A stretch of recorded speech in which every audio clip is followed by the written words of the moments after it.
Ever notice how certain emotions just keep showing up again and again and again?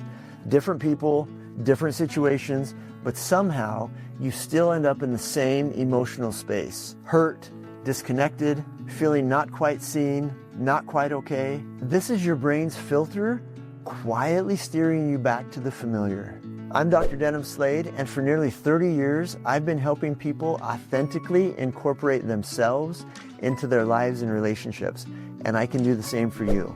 In this video, I'll show you how subconscious focus, the Reticular Activating System, or RAS, can lock you into emotional loops, and how to reset that filter. I'll pay special attention to C's in the core model, to those of you out there who often ruminate and crave emotional safety.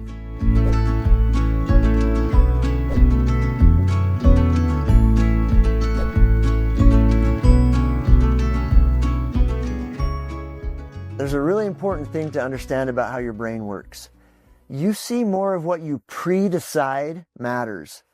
Your brain has a built-in filter system. It's called the Reticular Activating System, RAS for short. Your RAS is a network in your brainstem that acts like a bouncer at the door of your awareness. You cannot process everything. So it lets in what matches your current focus. It lets in what you've told it is important or what's dangerous. Tell your system, watch for rejection, and it's really good at highlighting micro signals of rejection everywhere around you. Tell it, watch for safety and bids, and you'll spot those instead. In core healthy and happy language, what you preload into focus becomes the reality that you notice, then what you feel, and then what you act on. The body is literally a neurological filter between you and the world around you. And once pathways are developed, they become our defaults. That's why old interpretations keep refiring over and over and over again. If you're a C in the core model, the feelers, your brain prioritizes both comfort and connection. And your brain processes how everything is connected, which is your superpower. But it also means that you can ruminate. Your mind will keep working on an issue over and over and over again until it feels settled. And then once it's settled, it expects it to stay settled. And when something threatens that settlement, you go back over the past to resettle it again. So for the C brain, this loop looks like this. There's some sort of trigger. You ruminate until it feels settled. And then once it's settled, you expect the same.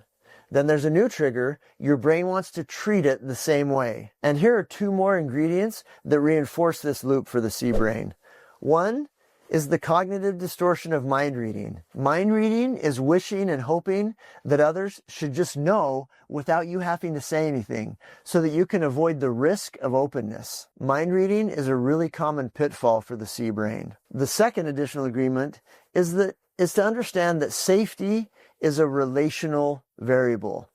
You only feel truly safe with sensitive and responsive people. To get it, you have to risk opening up. Avoidance might feel safer in the moment, but it quietly feeds this loop. And number three, now add in what happens in your brain with conflict. When you get upset and disorganized emotionally, the prefrontal cortex, the part of our brain that helps with judgment and planning and delayed gratification, literally goes offline.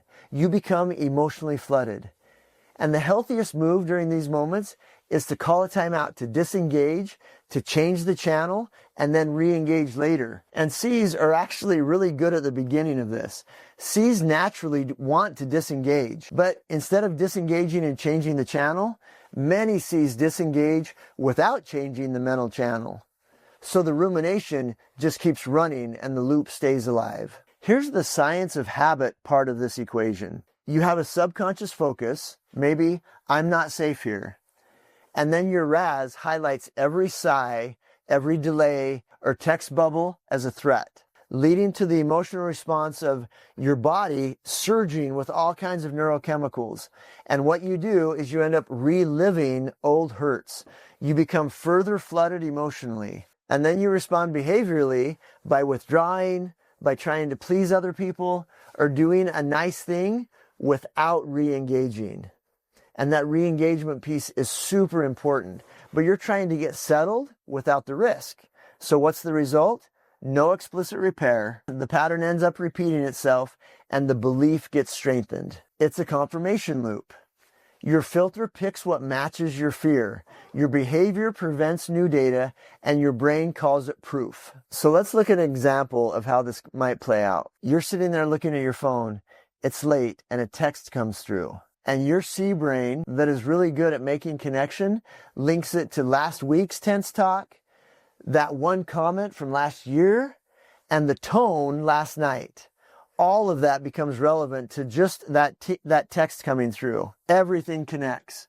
And you end up holding back to avoid discomfort. Then instead of addressing whatever the issue was, you respond trying to do something kind. You wash the car, you make dinner, but you don't address the feeling. You're calmer for a minute until the next micro trigger happens, and then it all starts again. Well, the good news here is that you do not need a personality transplant. You need a filter reset designed for your C brain. So here are a couple of hacks for you. When you become flooded emotionally, you need to regulate first. So what do? You take a time out. You change the channel. You re-engage. Treat circling back around to it later as a promise, not merely as a way to avoid the discomfort of the current moment. Aim to circle back within a day, within 24 hours. You can also do square breathing.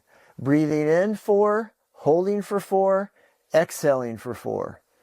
Holding the exhalation for 4. Breathing in for 4, holding the inhalation for 4, exhaling for 4, holding the exhalation for 4. This is a great way to slow down what's going on inside and to get reorganized a little bit. You can also use this intervention. You can simply write down, right now, I feel whatever it is that you're feeling, and I need X based on what you're feeling. This very overtly can give your RAS something new to focus on. It gives it a new headline. It is possible for a C to believe, I can re-engage after I settle. By directing your reticular activating system to notice the data that you want to see, you take control of where your brain goes. Again, you are bombarded by millions of pieces of data every single day, and your reticular activating system is working as the bouncer to decide what gets in the door and what gets left outside.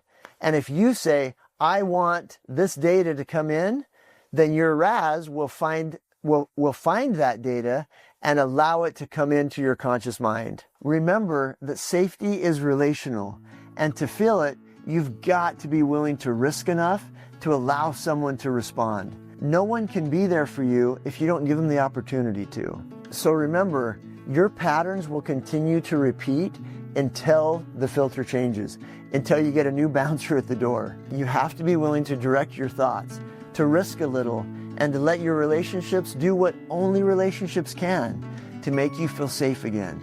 If you're a C or you love one, drop a comment. Thank you for watching, and please subscribe for more core-based change tools.